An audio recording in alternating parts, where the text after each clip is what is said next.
Hello, everybody. Welcome to another JJ's Networking. This is Saturday, July 15th. Obviously, I'm not JJ. My name's Justin, and my name's Justin Kramer, and I'm very honored that JJ would allow me another opportunity to run this interview. I'm super excited to be here. I'm excited to interview our next guest.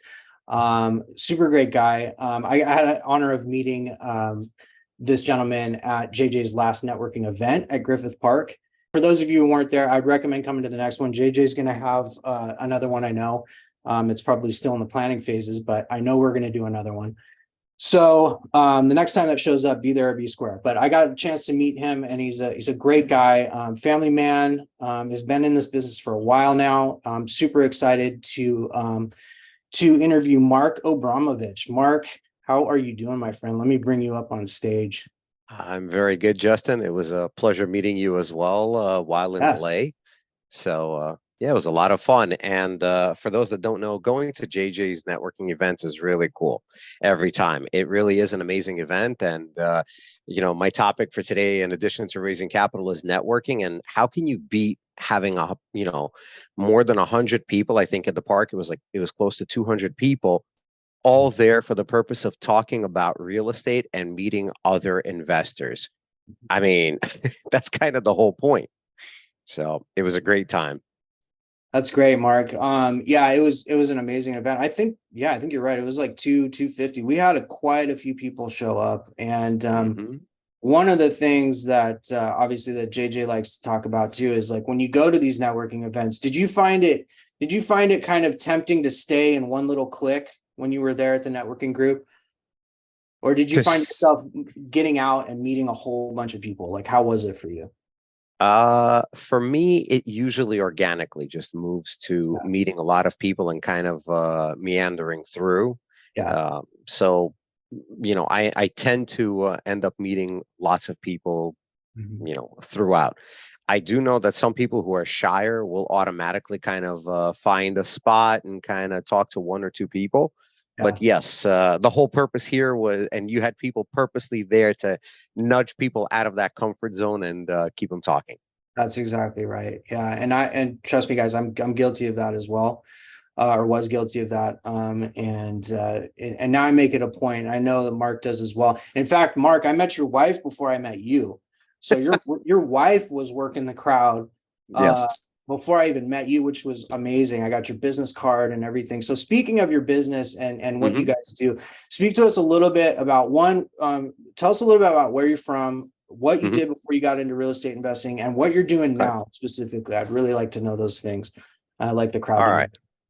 So Mears Group LLC, uh, we what I focus on right now, what I focus on in general in real estate is lending. Mhm. That's been, that's where I ended up. That's been my passion. It's my drive. You know, um, I came out of the fortune builders world, and in the options of what they offered or what they educated people about what you could do in real estate, my personal preference and leaning ended up going towards the finance side. Mhm. Now, I started, so I guess kind of quick rundown of my background. So, immigrant from the Soviet Union, we came to the US in 1988. So I was here before the fall of the Soviet Union, Gorbachev on TV talking about perestroika and, Reagan pressuring him to let people out. Mhm. So we came to New York in 1988, very stereotypically landed in, New York and ended up on Brighton Beach in Brooklyn. So kind of Nice, that was the start. Yeah.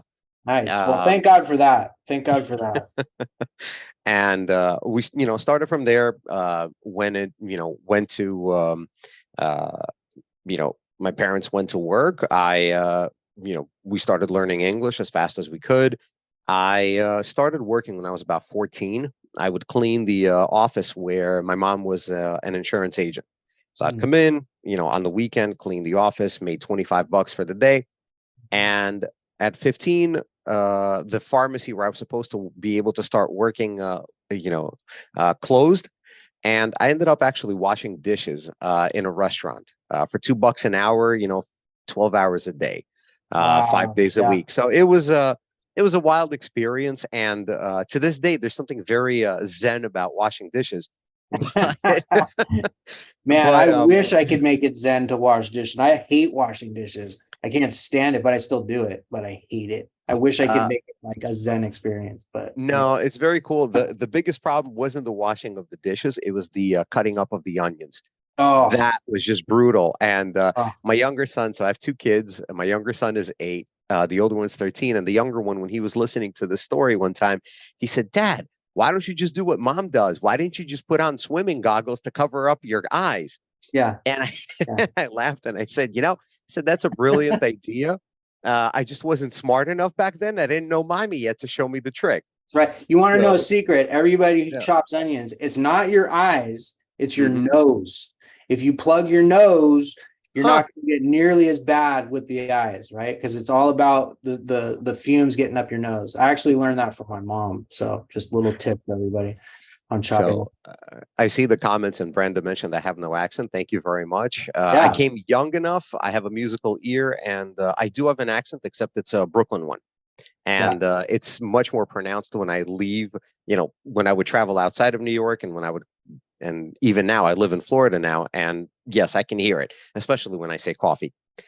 So, um, so went to high school, went to Brooklyn Technical High School, graduated with honors. The funniest story about that is my entire family freaked out the night before graduation, and about me not graduating. And then at the graduation, they ran into me afterwards and they said, "We didn't see you on stage." Mind you, my high school had 5,000 people, so the graduating class was 1,200 people, right? Mhm. 1,250 kids graduating that year.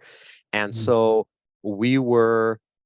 they didn't see me, and they didn't see my name in the booklet with all of the names. And I said, "Really? You didn't see my name?" And they said, "No." And I said, "Give me the booklet."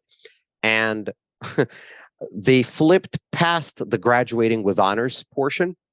And so, of course, they didn't see my name.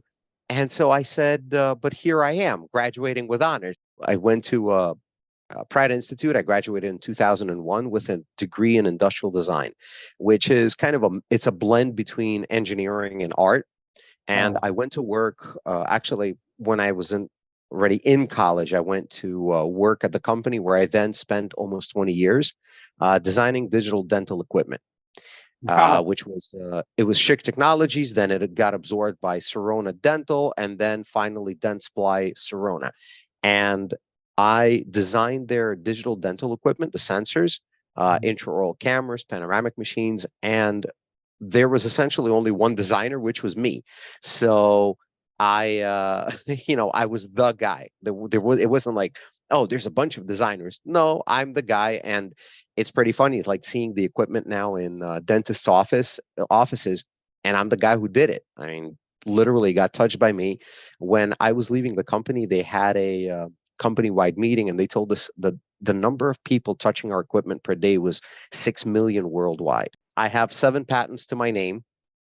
Uh, Oh, was that all? yeah, that's I all. got more than that. Some never got published, so they were in the works, but they never. The company decided not to proceed them. They're the owners of that. And along the way, so while I was working the job in 2003, is when we got into real estate, and it was purely by accident. We were hanging out in the Pocono Mountains at my friend's parents' trailer that they bought in a lakeside community. If anybody knows Eagle Lake in the Poconos.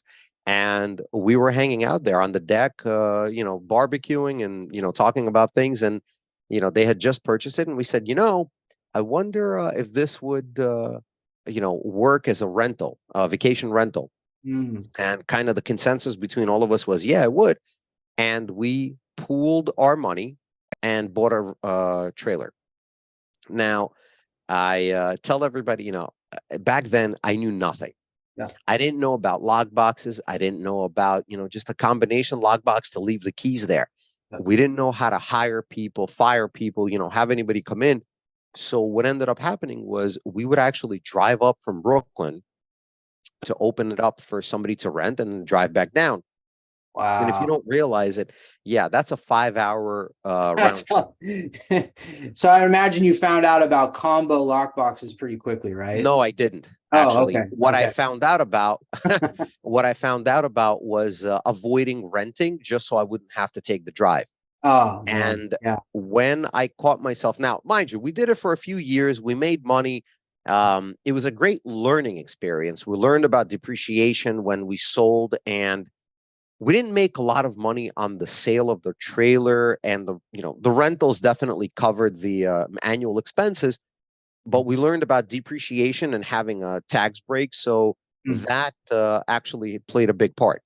nice. But what I learned about was when I caught myself avoiding renting, I realized that we're done. I have to get out of this. I can't do this. Yeah, A business can't survive if you're purposely avoiding sales. that's right. So we got out of it.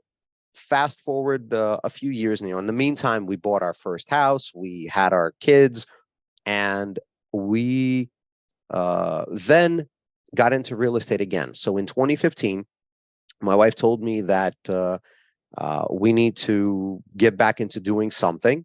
And we both had, high income jobs. So we saved up some money and we bought a multifamily in Connecticut.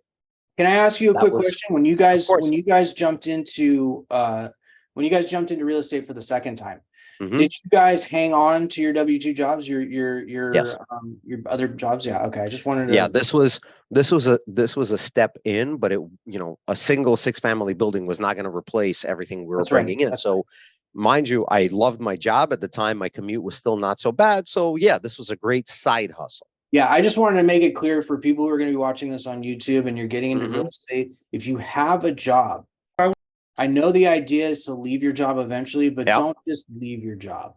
Your job is So, your superpower. But anyway, continue. I apologize. Go for it. no, no, no, no. Listen, I want this to be an interview and more of a Q&A than just me rattling off information at everybody. We jumped into the real estate, and I'm kind of skipping over some things, but I do want to go back because, again, the entire point of this call, JJ asked me to talk about raising capital and networking. Mhm. And I want to bring in some points out of what I did and kind of my climb where the network is more important, where you're going to have to talk to people. Okay. So we jumped into it. We bought a multifamily, and then next year in 2016, actually, it's funny when I looked over what we did in 2016. Apparently, it was a pretty big year for us because we moved out of Brooklyn to Rockland County. So we sold our house in Brooklyn, bought a house in Rockland. We joined Fortune Builders. So that is the real estate education organization I'm coming out of, where I met a lot of people. And additionally, we bought another two multifamilies. So a 5 unit and a three in Connecticut. Nice. Now, which I still own. At this point, two of those buildings are actually infinite return. For those of you who don't know, I purchased them, and then over the years, as they appreciate, I refinanced them, and I no longer have any cash invested. Basically, I pulled out everything I invested. In fact, I pulled out more, and now the buildings, I still own them, but without any capital invested into them out of Yeah, pocket. that's So great. that's called infinite return. I got into lending, and I started teaching about lending. Oh, wow. I'll run, every once in a while, I'll run a class. So the next time I'll run one, I'll post dates Yeah. because I got burned myself. Everything has been a steep learning curve, including losing money on some loans I made. Yep. And it's no different with rentals, whether it's single family, multifamily, lending money, Yep. wholesaling. Everything always comes with learning curves. And for those of you, so you hear people talking about real estate. The question isn't, are you going to lose money? If you haven't lost money, you haven't been doing You it for haven't done long it enough. long enough. You try to mitigate your losses as much as you can so that it never takes you out of the game, That's right? right. You don't fail unless you basically quit getting up. So Mhm. as Sylvester Stallone said in Rocky, right? It's about how hard you can get hit and keep going. Mhm. So I've taken my lumps, and just the idea is always to keep going, keep going, keep going. I have a friend who invests with me now. But Mhm. it's funny that when we got out of the Poconos investment, he wasn't one of the investors with us, but he was watching from the sidelines, and he rode me mercilessly over the years. oh Yeah. my God, that you were so stupid and you guys lost money and da da da da. Funny enough, after years of watching what we were doing, he started investing with us. Mhm. And then after investing with us and having a pretty good turnaround for him, it's funny because we were hanging out at one point and he said, thank you for doing what you do. Because he goes, I don't have the stomach to do what you do, to take the risks and keep going. And he goes, it's been amazing watching you do it. Mm. So it's pretty wild to have somebody tell me that. And I mean, it felt great, and he's investing with me, So, which so you never know who's watching you out of your friends, family, and acquaintances. yeah. Because you know what? And he's and whoever said that to you is right. A lot of Mm-hmm. people do quit. A lot of people give up very early in the game. They get Mm-hmm. discouraged. They get into mentorships like Sub2 and Astro Flipping and Fortune Builders, and they're Yep. selling the dream, right? They're selling the dream and they're selling it to you like you're going to get it in 2 weeks. And it's like, this is a business, guys. This is a I, business. I laugh about it. I have no it's funny, we talk about it, and how people think that it's going to be so easy, and they never tell you the difficult stuff.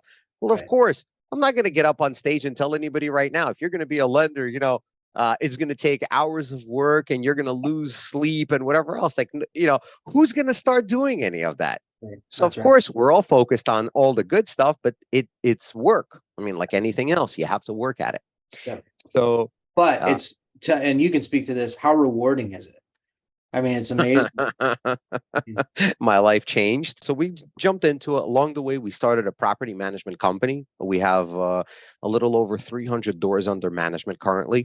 And Wow. my wife actually runs that company with our partner. Mhm. And in my case, I focused on lending.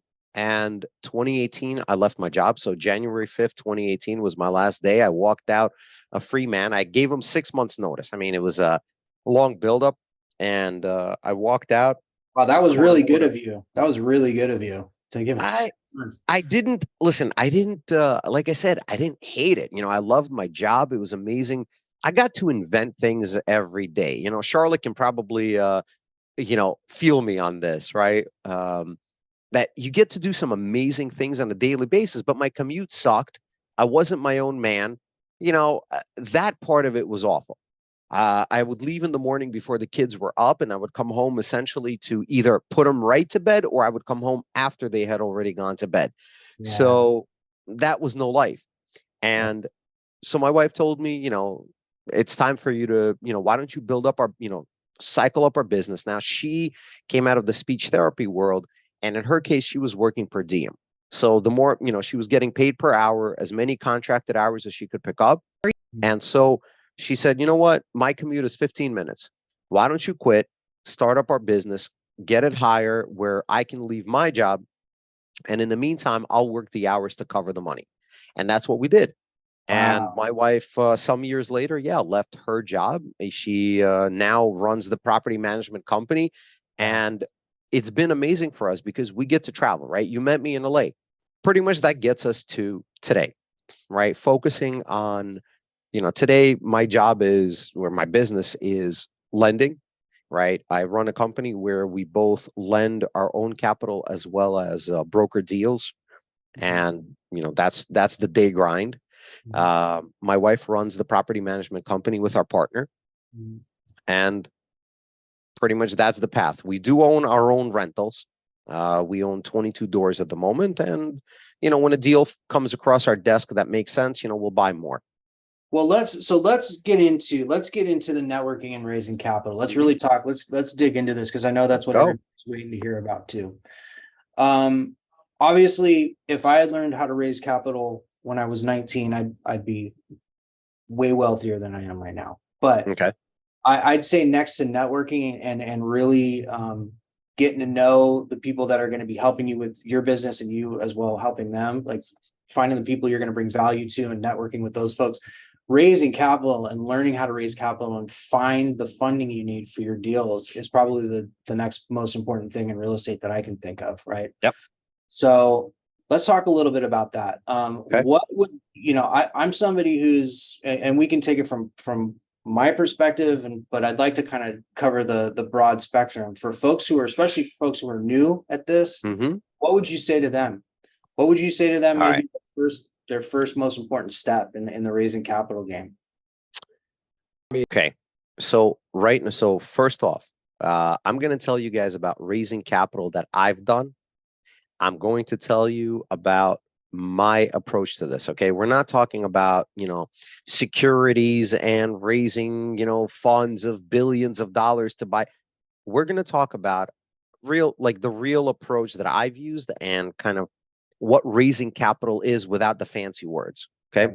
So the first thing I would say to everybody is raise capital in advance. Okay. What does that mean? Nobody likes desperation. Mm-hmm. Asking someone for $100,000 for tomorrow is a tough ask. Okay. Now, I will tell you that because of my credibility, because of my history, I needed to come up with $126,000 for a deal that we're going to be closing on Monday, Tuesday of next week, and it was basically 3 phone calls, and the request really was, I need 50 grand tomorrow. But like you Okay. said, you have the history, you have the credibility, Correct. built those relationships. So Correct. yeah. But initially, you want to be doing this well in advance. Mhm. And what does raising capital really mean? Raising capital means talking to people. You are going to run the most powerful tool you have for this, which is your mouth. You have to talk to people. Talk to them, tell them what you're doing, and here's the kick. I do what I call a very I play a long horizon game. Okay. I don't need anything from anyone today. I don't need anything from anyone even tomorrow. I talk to people about what I do and I leave it at that. Here's what I do. Here's the kind of returns I get. Here's the kind of deals I'm into. And I leave it at that. And I leave them wanting to hear more and wanting to work with me. I don't need anything. I'm not telling you about what I do in real estate because what people do expect, especially people not in real estate, they're expecting that after you're done talking to them, they're waiting for that. Here it comes. Here it comes. They're going to ask me for something. They're going to ask me. They're going to try to sell me something. And when it doesn't come, you've now left a vacuum. And I know this works because I've had investors that I've coached on this and told them to do this. I would have a phone call going, oh my God, you won't believe how this worked. Because you leave them wanting more. Because when you tell somebody, I'm doing deals and I'm, on this deal, we invested 100,000 and we made X% and whatever, they're expecting that sooner or later you're going to ask them, hey, do you have 100,000 or 50,000 or 5,000 that you're going to invest with me? And when you leave it at, I would be I thinking. don't, correct. But when you leave it at, I know I don't need anything. This is just what I'm doing, what you can do in real estate. There's that, well, wait a minute, why am I being passed by? How do I work with you? So that's the first thing. You want to lay the groundwork for the future. And I mean, look, I know there's some techniques and salesmanship of how to get them to invest with you today. I simply don't approach it that way. I play a very long game. Now, in terms of, I told you guys that I would tell you about our partner and, buying rentals. The way we did it when we jumped in, I took risks. That's my personality, right? I simply just go and do it, right? We bought the first trailer that way. We bought the multifamily that way. But the way I bought it was I kept talking to a coworker of mine who was doing syndications. And at the time, fancy word, I didn't understand what he was doing. I was so green. I mean, I knew he was doing something and I kept pestering him about working with him until he one day told me, why don't you go talk to this guy? And this guy is our partner, Craig, in our property management company, Donnie Management. And so I walked into Craig's office. Now, Craig and I had passed each other in the hallway, but didn't know who we were. And I walked into his office literally, and I said, what are you doing in real estate? I walked into, you guys have to understand, I walked into a stranger's office. Now, we work together. Okay. I walked into a stranger's office and said, what do you do in real estate? That was the beginning of the conversation. I love that. Yeah, that's great. You want to talk about raising capital? I was sitting in my dentist chair back in 2016, 2017. I cracked a tooth, and I'm sitting in his office. I needed to get it repaired. He gave me a shot of Novocaine before, doing a filling to repair it. And while the Novocaine was kicking in, I turned around and said, "Hey, doc, what are you doing with your retirement money?" And he said, "Not enough." And I said, "We should talk." That's great. That's great. That's So the conversation starter, right? This is what I'm telling you. Like, this is how beautiful. simple it is Yeah, that's to do it, beautiful. right? Yeah. Mhm. And I would just add to that, pay attention to the people that are around you, right? Network and build relationships, but pay attention to the people that are around you, right? And just be a human being. Guys, it's just about being a human being. Have conversations, be a human being, and let's talk Yep. about, everybody's interested when you talk about how can we make more money together? How can we do deals together? How can I take your money, like you were talking to your dentist, how can I help you take your retirement money, Hmm. give you double-digit returns on it? How can I help you with that? Right. Um, I love that. I love that. It's So, just it's going to happen organically, but the sooner yep. you get at it, the sooner you start talking to people and you start having those conversations and building those relationships, the better off you're going to be. Definitely. Absolutely. People want to do business with people they know, like, and trust. Right. Okay. So the first thing is they have to get to know you. Yep. And by the way, for Brenda, she had the question of how do I network on Facebook? Well, the first thing is people have to get to know you. You Mhm. have to connect with them. I don't care. It doesn't matter where it is, social media, in person. Now, me personally, I'm a big fan of in person networking events, having lunch. I laugh. My my job has turned into being a professional lunch goer. That's what I do. Yeah. Uh, Yeah. so, I like Kevin's response in the chat. mhm, Be curious. yep. Definitely be curious. If we could all get back to that childish curiosity and adopt that a little bit more in our adult lives, we'd probably be better off. But yeah, definitely be curious because that helps you to ask questions. Hmm. People love Right. answering questions when they Yep. know they're coming from a genuine place of curiosity and wanting to learn. That's what I've found anyway. I don't know about you, but Yep. um, yeah, Absolutely. So, know, like, and trust, right? So the first thing is they have to get to know you. yeah, The yeah, next part of it is they have to like you, and then comes the trust. yeah, You could change, trust and like in different places, but essentially all three of these, right? People want to do business with people they know, like, and trust. yeah, Okay, this is what you're building up. And whether you get to know it, whether you get to those things a little faster, a little slower, but that's what you're essentially creating, right? That's why a networking event is so important because they get to know you, potentially like you. Right now, we don't like everybody, and it's okay. It's a numbers game like everything else.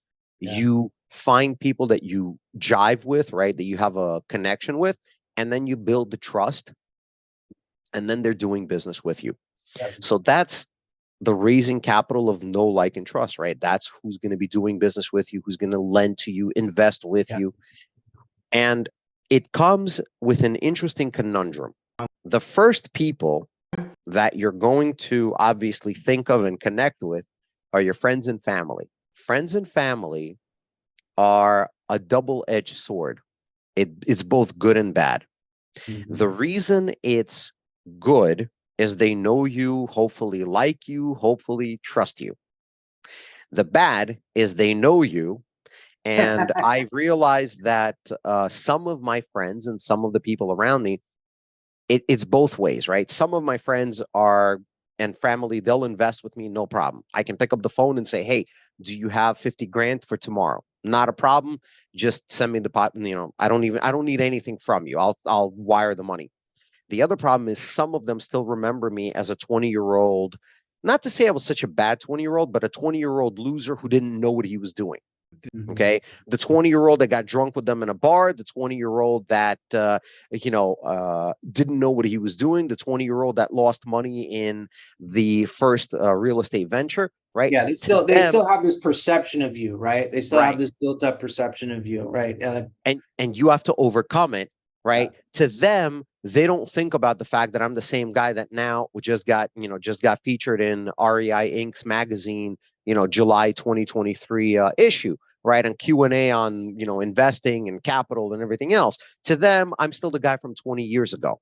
yeah, And overcoming that is potentially not worth it. It's a lot easier for me to meet a stranger today to some extent who doesn't know anything about me, and all they see is now Mark the lender, who's had an article, has 7 patents, has this job, has this business, right? And now therefore, somebody new to me is focused on the almost 300 deals I've done.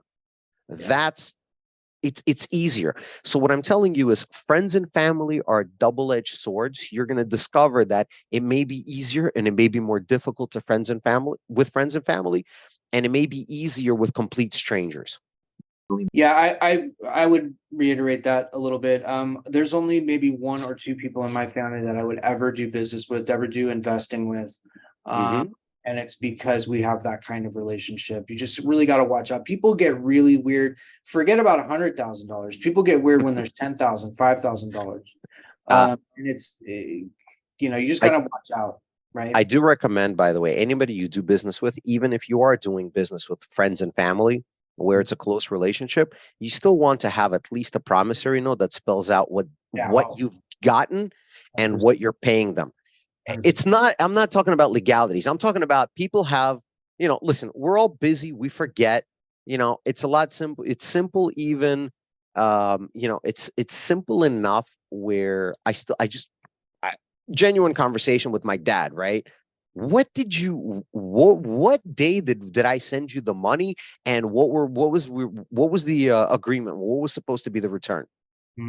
It's not a conversation about, hey, I don't trust you or anything else. It's a conversation about, what the hell did we do? You just forgot. Yeah, people forget. Forget it. So easy enough, right? I'm on my computer. I pulled up that deal. I looked at the paperwork and I said, okay, here's what we're doing. Here's when it's supposed to be done. Easy. So keep paperwork, right? Keep a trail just so that you guys are on the same page. So can I ask you a question with that? Of course. And this has to do more with like just in general. I mean, not necessarily family. When you're communicating with folks and there's specific questions about the lending that's happening, are you doing those communications in some sort of digital format like email or text, so you have a paper trail of those communications? It depends on what. I mean, if they have general questions that they want to ask me and they want clarification on something, we could do a Zoom. I could do a phone call. It doesn't matter. Okay. But when we're talking about actual quotes, so for example, my process, so I brought this from the engineering world into the finance world. I provide a quote. So when somebody goes on my website and fills out a deal form, whether it's for a fix and flip loan or whether it's rentals, whatever it is, I ask, first of all, the reason I ask for that information is just so I don't have to chase people, right? A credit score will matter, will have a big effect on numbers.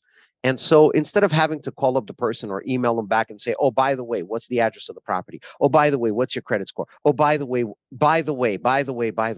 So what I ended up doing was I created the deal forms where I simply collect the minimum information that I need to provide a quote into a form, right? So they fill out that quote, and at that point, I'm able to send them, a quote. That quote can change. Obviously, rates are fluid. Nobody lives under a rock today. We all know that rates are all over the place. Economics are, like, wow, who would have ever predicted this, right? But at least we'll start on the same page. So I asked people to sign the letter of interest and email it back to me to tell me they want to proceed with the loan. Why? So that we're on the same page of what we discussed. Okay. So yes, that part is in writing. Okay. Everything already pertaining to the loan and what's going on, and we received the appraisal. Here's the appraisal. Here, all of that. Of course, there's a digital trail, right? So that nobody, so that we're all on the same page. Right. Am I going to get on the phone and explain to you the timeline for appraisals and things like that? Yeah, of course. But the major stuff, yes. Here's my quote in writing. Here's your signed acceptance of said quote, right? So later on, there's no question of, wait a minute, there's a $9.95 legal fee. Why are you charging me that? Because here it is on the quote.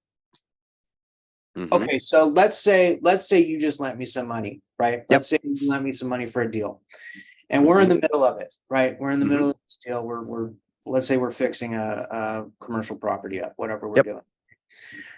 I have some specific questions for you about, maybe I forgot, right? Maybe I forgot terms. Maybe I'm wondering about the interest rate, whatever it may be. And I get on a phone call with you and I say, hey, Mark, I'm just curious, can you kind of go over the terms with me again? Are you going to ask Hmm. to, are you going to record that phone conversation? Or are you going to just kind of give me what I'm asking for? I mean, I guess it depends on what the topic really is, but would you maybe stop a person depending on what they're asking and say, hey, listen, I No, really appreciate if you form that in an email and send it to me, and I will send you everything that you need. Right? I don't know how you handle situations like the that. way I handle it is I will answer your questions, Okay. but, Okay. but, but, and this is, good practice for all of you. Send an email afterwards with a bullet point list of what you discussed. Ooh, I Very like that. simple. Yeah. As we discussed, or per our conversation, per Yeah. our call, here's what we talked about. And, I did that. Listen, I bank with Webster Bank. Okay. That's they've been good to me over the years. I like them. They're local to Connecticut bank. They're growing. They just absorbed Sterling. This is not a plug for Webster. Just I like them. At Okay. the same time, they're changing over their system right now, where they're going from whatever WebLink to eTreasury, whatever the hell it is. Mhm. And I got on the call I had a training call with the rep, who called me up and said, "Okay, I'm going to train you on this new system. Here's what's changing." And we were going through, and there were questions I had, there were comments I had, some things needed to be adjusted and changed.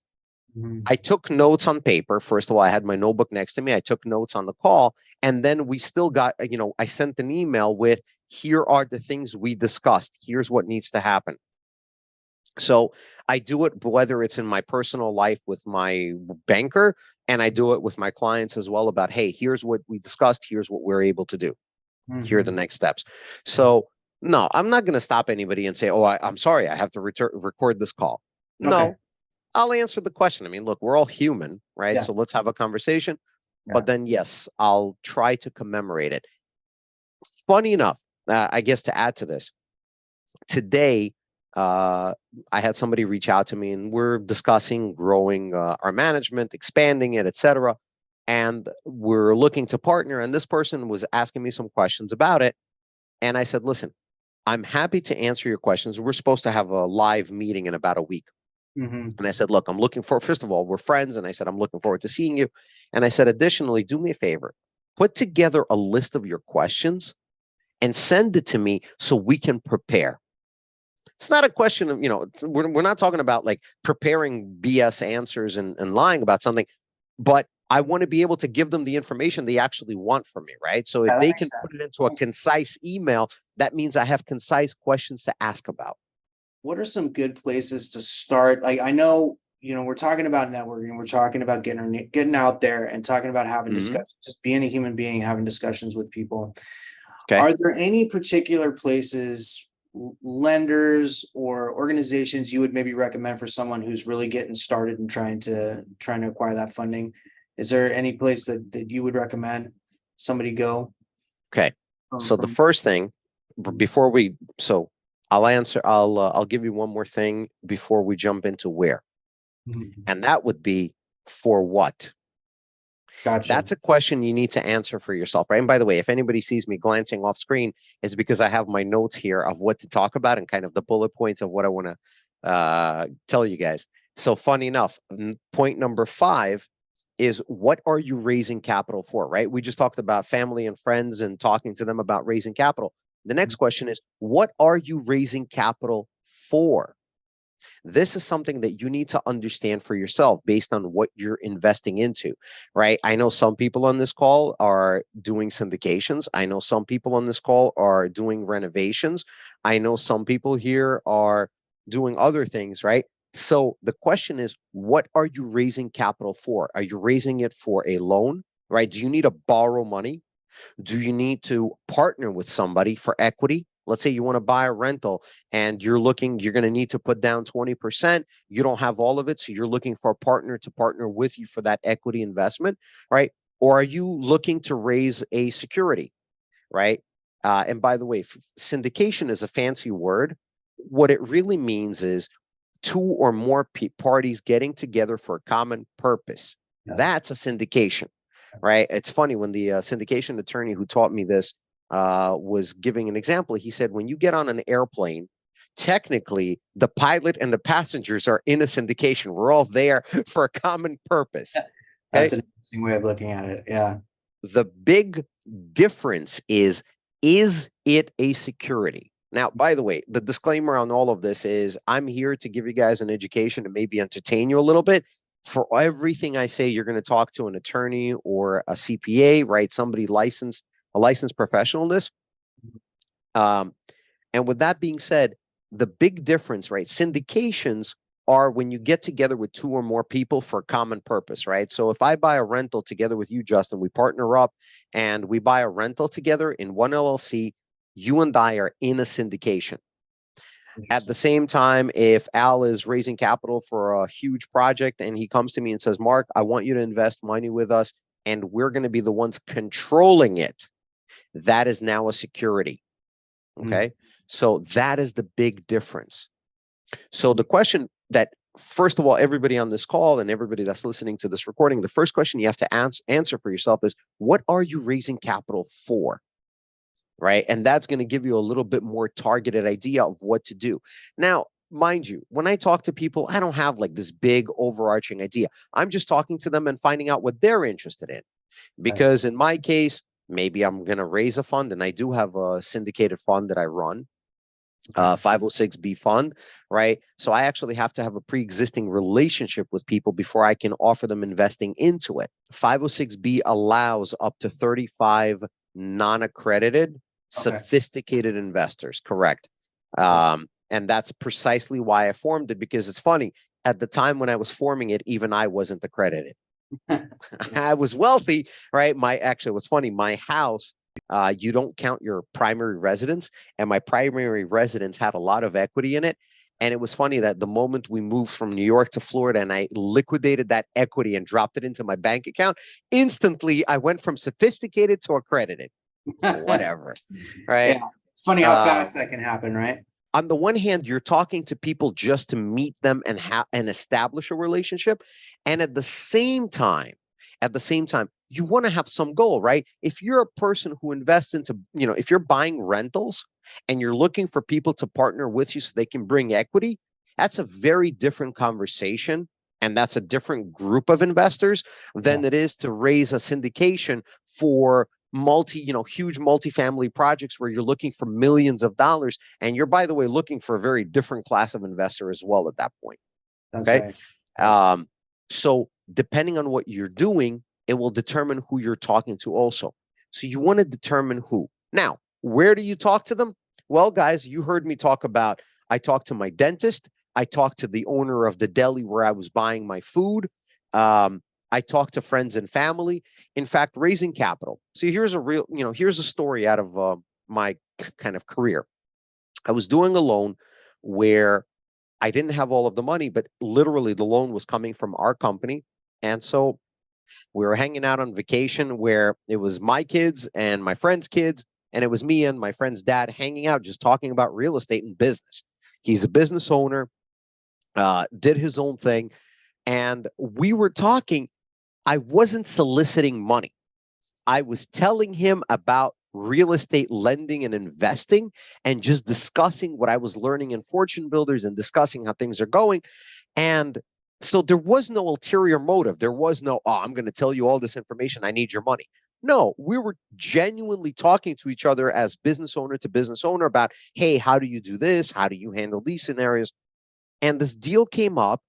And I was telling him about how, I've got the 80 grand for the purchase, but I'm wondering where I'm going to come up with the $42,000 for the renovation. I mean, and how I need to figure that part out. And he turns around and he goes, well, I don't have 42,000, but I've got 25. Does that help you? Wow. That's great. So, and by the way, to that point, I really like how you discussed sort of leaving that vacuum there when you're having these conversations with folks, right? Because that's huge, right? And just like you said, people are always kind of waiting for you to ask them for something, right? You're having these conversations about what you're doing, all the things you're investing in, the project you got going, whatever it may be. And at the end of that conversation, the person on the other end is waiting for you to go, so do you want to give me so much money to help invest in that? They're waiting for you to ask something. So I really like how it's just a genuine conversation. You were talking to them about what you were doing. You were genuinely concerned you weren't going to be able, or where you were going to be able to find this $40,000. Yeah. And obviously he knows you and trusts you. That's Yep. another part of it, That right? part was already, yeah, that part was covered. It's already But I established. want to point out, right? But I want to Yeah. point out, you all have, everybody who's listening to this, you already have people who know, like, and trust you. Yeah. You all have them. It's just a matter of them realizing what you do. Here's the funny thing. I'm good at what I do, but I know in my personal case, I'm pretty weak on telling people about what I do. Yeah. And it's really funny, not necessarily because in my mind, like they already know, they already listen to me on all these blogs and Zooms and everything else, and I miss and I don't realize that they've missed it. How do I know? Because I'll talk to investors who have done business with me already, for example, for fix and flip, and then I mentioned 30-year rental loans, through hard money for rental properties, and they go, "Really? You do that?" Oh my God, how terrible I am at discussing what I do then, Right. that people still don't know this. So same thing with you guys talking to everybody around you about what you do in real estate. They may not know. You might be surprised. Right. I'll give you a I'll give you a funny story about it. My brother-in-law initially, when I got into lending, would be getting together and I would keep telling him about, oh, I'm doing this and I'm doing that and we're lending money and we're borrowing money, whatever. And one day he whipped around and he's like, don't you talk about anything else? He's like, it's so exhausting. You're talking about money all the time. Yeah. And I said, and I was like, it kind of like stunned me for a minute. And I was like, huh. I started thinking about it and until I realized it. And I turned around and I said to him, did you tell me about your work? Like you tell me about energy management for the city of New York and this and that. And I said, do you tell me that stuff? And he goes, yeah. I said, I'm not telling you about money. I'm telling you about my job. I'm Mm, telling you about what I do the same way you tell me about what you do. It's not actually about the money. It simply happens to be what I do, much as right. I used to tell you about digital dental equipment.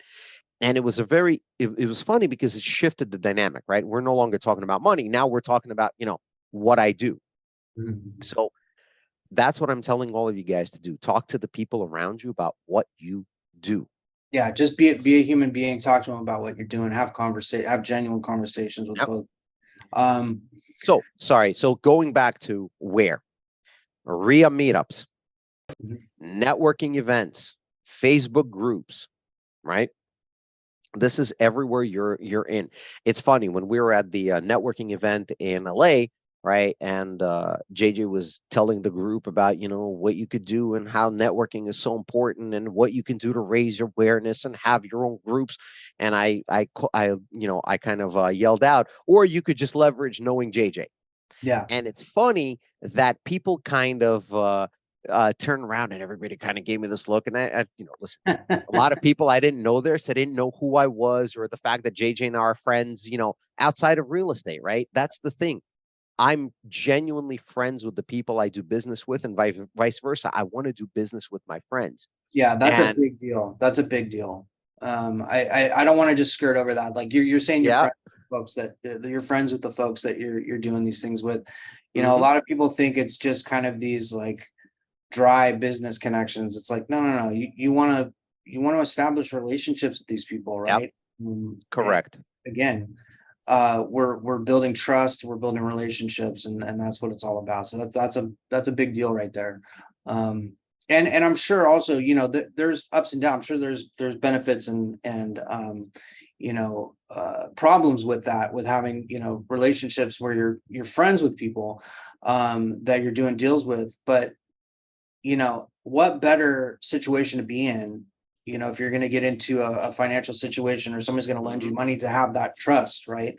Because really correct. we want both people want to succeed. I want to see you succeed. They want to see you succeed, for lack hmm of a word, but you know Yeah, what right? You know what I'm getting at. And so and again, that's a big deal. So, and I am yep, always trying to shoot, like, obviously I'm friends with JJ, you're friends with JJ.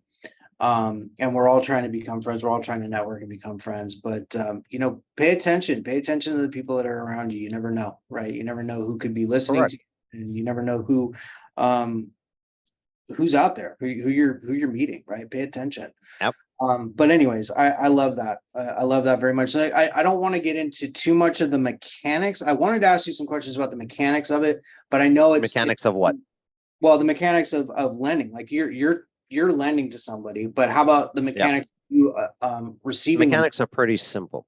yeah, Or receiving the money in receiving the terms money. of getting the loan back, or you mean raising capital from other people? Well, you know, when we talk about the promissory note, we talk about the paperwork that needs to be Okay. signed. I know it's kind of different for every deal, so I know it's like, you know, we Mm, don't want to get too deep because it could be different no, for every deal, but I'll keep it light. yeah, keep it high So level. let's just say, yeah. So let's just say when you're lending money, Mhm. I look at it this way. I'm a big proponent of you got to analyze. The best way of not getting into trouble is just avoid a bad situation to begin with. Yeah, Okay. And I'm okay. What I'm going to say is you guys are going to take it as kind of like proverbial, and I mean this very literally. Okay. How does it sound? How does the deal sound? Describe it verbally, even to yourself in private, and hear how it sounds. If it sounds wrong, it is wrong. Okay. An mhm. email, and I'm going to give you guys a real, an example that I think everybody's going to laugh about, but you can hear the BS in it. Okay. Yeah, I'm a Nigerian prince and I'm going to wire you $20 million. And all I need from you is to send me $2,000 to open up an escrow account. yeah, yeah. I I'm pretty sure that all of you can hear the BS in that statement, right? Okay. would hope How so. does it sound? Yeah. So, so that's the first thing. Now, what does that mean? It means analysis. So I'm a big proponent of analyzing and underwriting a deal. That's the first step, right? Run your own analysis on a deal. And I make the distinction between analysis and underwriting the following way: story and numbers. Okay. Mhm. So the analysis is the story of the deal, right? That's where you're kind of listening to what is it?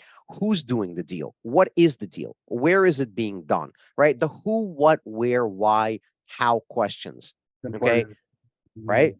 Then you do the numbers. You simply put numbers, and this is a big deal. Math. Oh my God. Right. We got the story. We got the math. Oh my God. Math. Right. A horrible word for some people. Math is just putting numbers to the story. That's it. How much, you're going to buy a property, you're going to fix it up, and you're going to sell it. That's the story. Well, you put numbers to it.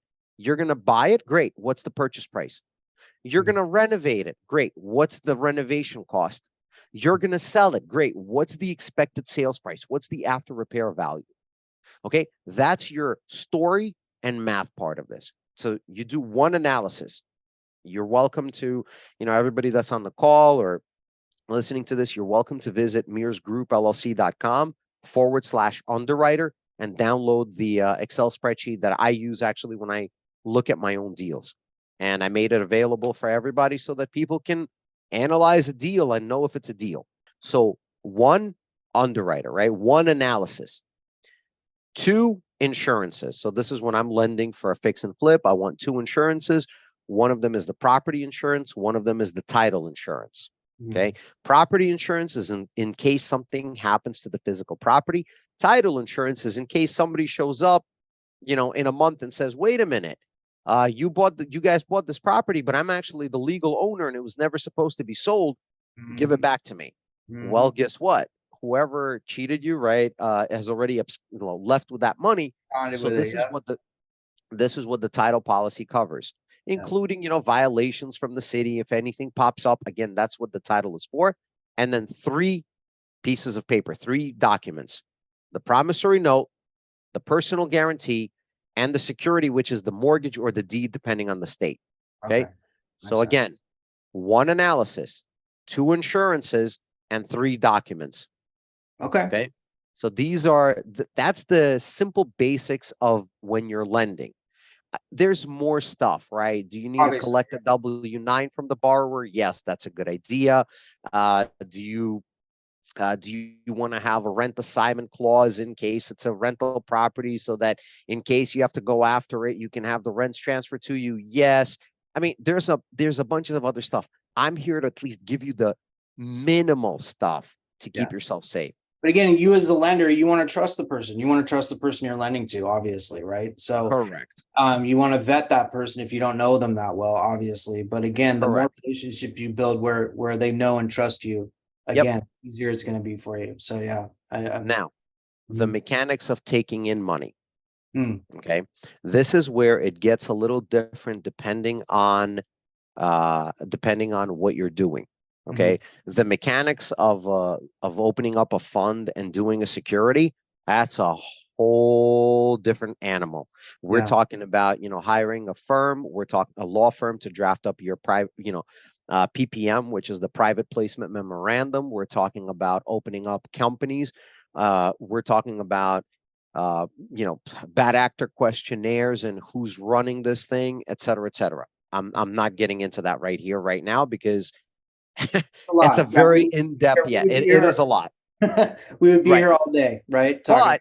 But here's the big but of the mechanics of this. Okay. Mhm, The mechanics of this is I'm going to tell you right now, and I have it as number 6 in my notes, which is keep a database of everybody you meet, all of the contacts, the deli guy, the dentist, the friend, family, everybody you talk to, keep a database, because depending on the kind of security you're opening, it will depend. You have to have a pre-existing relationship, and that database of when we met, here's the emails we exchanged, stuff like that. It determines, there's requirements basically for having a pre-existing relationship. And so have a database of people you can later reach out to and say, hey, I've got an opportunity. Item number 7 after the having a database was, when you're paying interest to somebody, when you're paying a distribution, if you borrowed money from them, is mhm. pay with a physical check. That's a kind Ooh, of that's a little nugget right there, ooh, I like because that. they will get conditioned. And Yeah, when those checks stop, when you've got, when the deal ends and you return their capital and those checks stop, people are going to turn around and go, wait a minute, I don't need my money back. I want that want those mailbox money. checks. That's Yep. right. And they're going to say, and it works. Oh, It I'm sure it works. does. This I'm is sure it personal experience. It works. And what's does. funny is, you start getting questions of, no longer is it, when is my money coming back? The question becomes, how much more can you handle? That's right. Yeah, that's amazing. That's amazing. The 3 documents is the promissory note, the personal guarantee, and a security. So the security document is either mortgage or deed, depending on the state. Awesome, Mark. Well, thank you again. And I just want to reiterate something, guys. I'm sitting in for JJ today. So thank you guys all for having me today. It was a real pleasure. I'm really honored that JJ would have me on to host another one of his Zoom meetings. But I just want to remind you guys, for those of you who haven't already gone to JJ's site to register, go to jjazizian.com, go to the homepage, register, get in here, register, be a part of the Facebook group, get your name out there. Remember, it's not who you know, it's who knows you. And once again, guys, thank you all for being here. And on behalf of Mark and myself, thank you, and come back again. We'll see you soon.